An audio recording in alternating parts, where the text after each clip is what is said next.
I do want to say about the MDGs. I'm going to talk mainly about finance. But I want to say about the MDGs.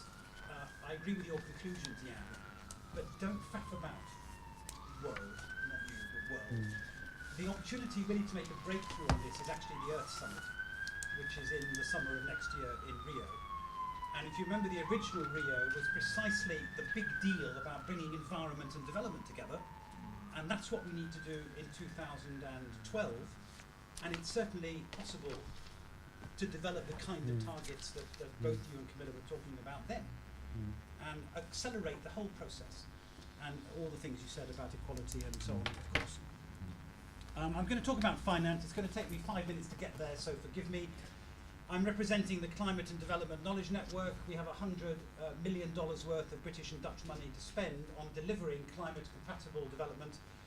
The chief executive is Sam Bickersteth, and the alliance of organisations delivering the CDKN includes PwC, ODI, Leeds, South North, FLA in Latin America, and one or two others. Our thing is, you've got to put climate and development together. No point in fixing the climate if you don't simultaneously reach the Millennium Development Goals.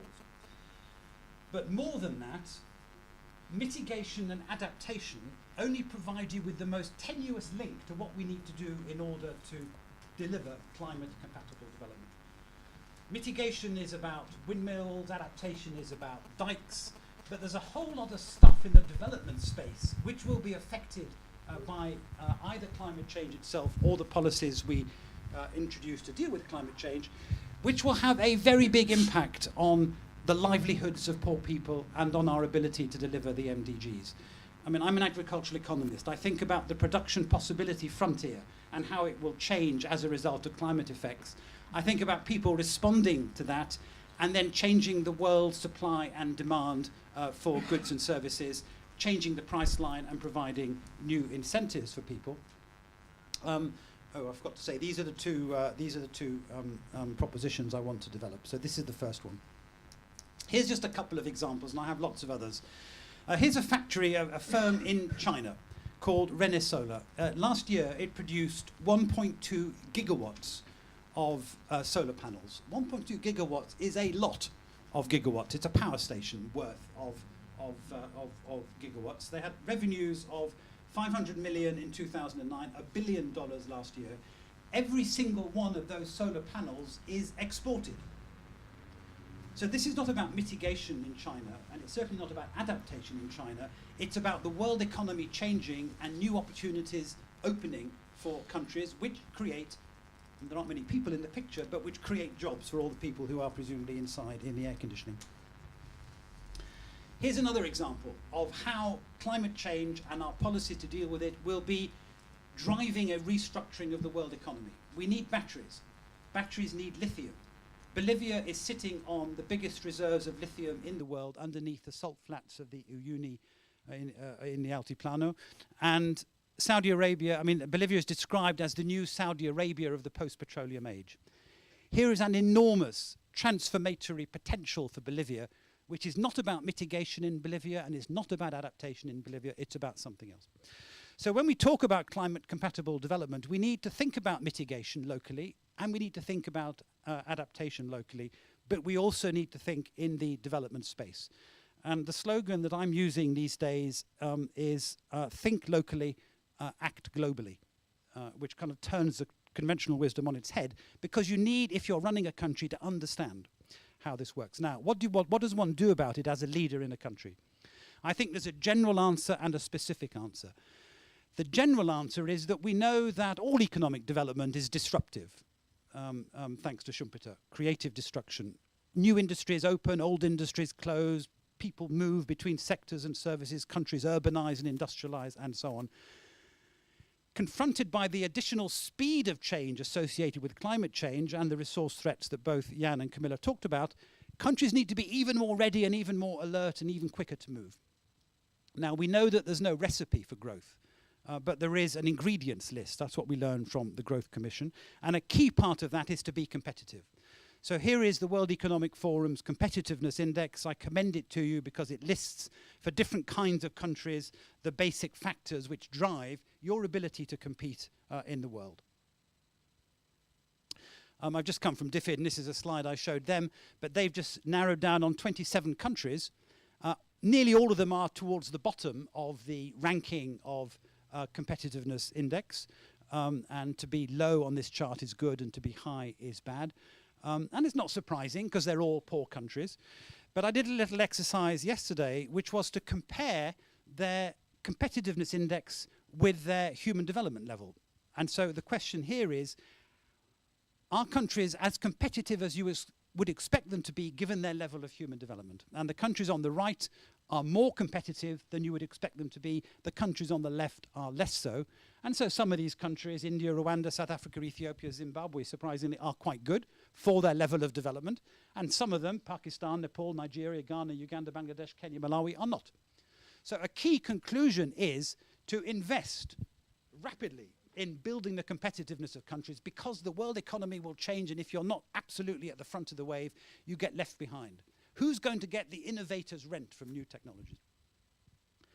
We're doing some work at ODI with KPMG on what we're calling a capability index. This is on the ODI website, which is an alternative to the WEF competitiveness index, which looks at the social, governmental, and economic capabilities of countries, and is going to try and measure those and tell us a story about who is capable and who is not. Now, what's going to drive change? Some of it will be driven simply by market signals from the private sector. But most of it actually will be driven by the policy decisions that are taken by governments and internationally. For example, the feed-in tariff, subsidies for railways as against road, and so on. And a job we have to do and haven't yet done is to collect a basket of policies and analyze them. And I started collecting the basket. I've divided them into the incentive and regulatory framework at the top, public expenditure at the bottom, national, international. And for each of these, we need to ask, is it efficient? Is it effective? Is it consistent with government policy? Is it administratively doable? From all of these, which are the top 3 in Nepal?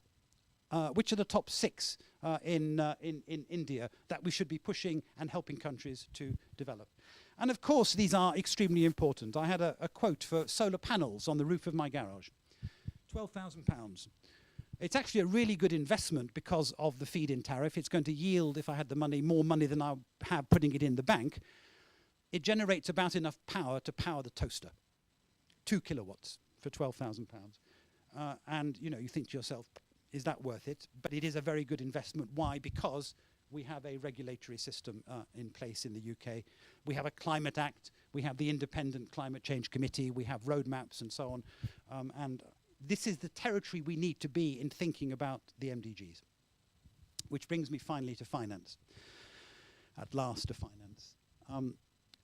$100 billion is the figure by 2020, and the advisory group on finance was tasked with telling us how to raise it. I wrote a blog and had a vote on my website, and the vote was, should Ban Ki-moon have sent it back for them to have another go? Because much as I admire the people who were on the panel, I think they wrote a PhD thesis and not a blueprint or even a set of proposals that the world could discuss.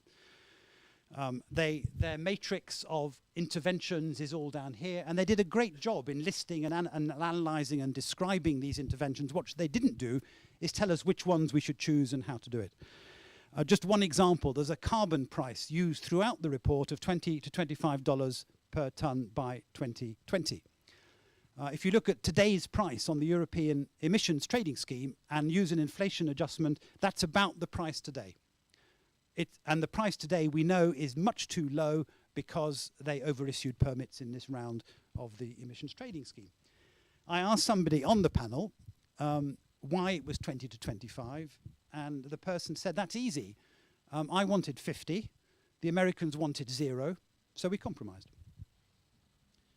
We have a lot of work to do, but I recommend the appendices to the report, which I'm told are very good. And there's some other very good work on climate finance.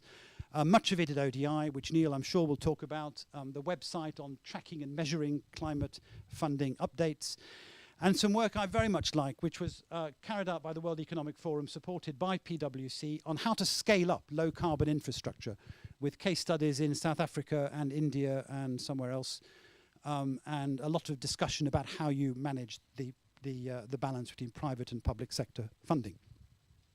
I've listed here 7 issues which I think are relevant to this. As a preliminary, it's a consequence of my earlier argument that if all the money is spent on climate-related issues, mitigation and adaptation, it will miss the point.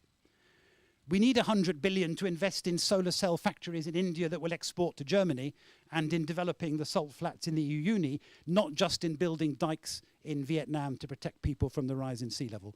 I think we have to see this climate funding as part of a much bigger package. So what are the 7 issues? Yes, monitoring, and that's something that Neil's been very much involved in, both public and private. The question of additionality. Is this going to be new money? New and additional, is that what it was in the Copenhagen Accord? Almost certainly not. The European Commission was supposed to produce a communication on climate change just before Christmas. They had to pull it because they couldn't agree on wording that would explain what was meant by additionality and whether aid would be additional. I'm fairly convinced that ministers around the world will look at Andy Sumner's figures that 72% of the poor, 74%, whatever it is, live in middle-income countries, and they will say, those countries don't need money, fragile states can't spend money, let's spend the money on climate instead. And there's a real risk that we'll be taking aid money from the poorest countries in Africa and using it to subsidize innovation in middle-income countries elsewhere. That needs to be settled. The architecture people have talked about already. These can't be aid funds. They need to be democratically owned and controlled, and they are transfer payments, not aid. That has implications for how we handle conditionality. And there should, in principle, not be conditionality, painful though that will be for the donors. And then the 3 issues on the right, which are really critical to the future and are only just beginning to be discussed. Let me work up from the bottom. First of all, absorptive capacity. We had such a debate in 2005 at the time of the Gleneagles Summit about whether developing countries could usefully spend the additional resources that would come if people met those commitments. And there were a large number of people at ODI who thought they couldn't, and indeed thought that aid was part of the problem, not part of the solution.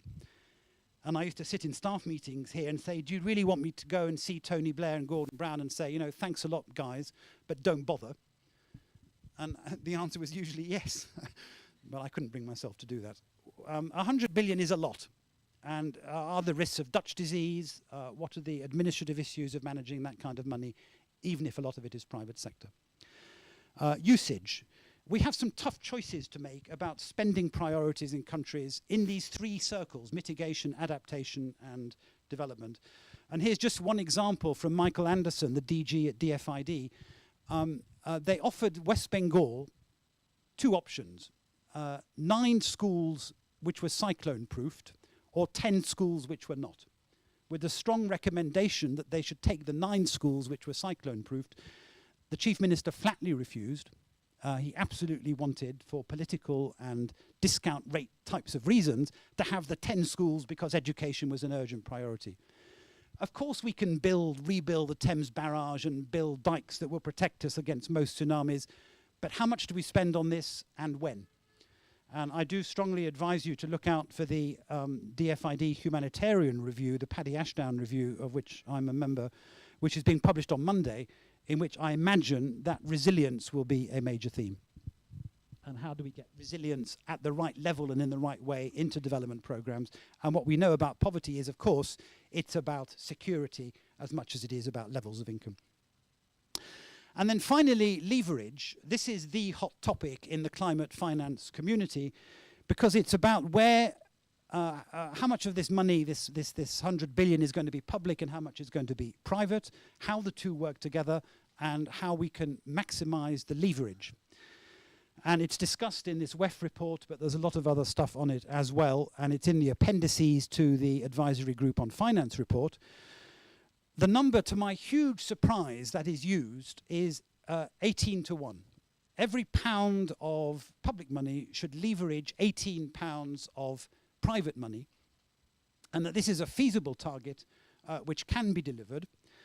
And a lot of it is about using blended finance in a development context. It's about working with the multilateral development banks, including the regional development banks, to use public money to kind of provide a seal of approval for larger private investments in the way that the IFC does. And then there's a lot of very new thinking going on, which frankly I don't understand, but which I expect Neil does and some of you will, which is about how you can use public money to buy risk instruments which will reduce the risks facing the private sector. I mean, you can insure apparently against anything. Country political risk, regulatory slippage risk, devaluation risk, and the more you remove the risk, the more you're able to attract private investment. Of course, you have to ask, what's in it for the public sector, and how much do you want to cost the private sector, and how much risk should they expect to be exposed to? This is a huge topic. 100 billion is an awful lot of money, and it needs to be thought about seriously. Finally, just on CDKN, there are two people in this picture, one of whom we have exploited his photograph for publicity purposes, and the other appears to be an African farmer working in a plantation. The person on the right is Sam Bickersteth, who is the CEO of this very large new DFID and Dutch project. There's a website. I commend it to you because we have streams of work on climate financing, on climate compatible development planning, on how to use scenario planning, on the politics of managing climate and development planning together, on agriculture and climate change, and on a number of other things, energy. We're working in something like 30 countries. We have a technical assistance window, a research window, which is currently open, by the way, and a knowledge management and a partnership window. There are lots of opportunities for the community to participate in this, and we're only allowed to spend 25% of the money on ourselves. So if you're at all interested in this topic, look at the website, contact Sam, and let's find a way of delivering together climate compatible development.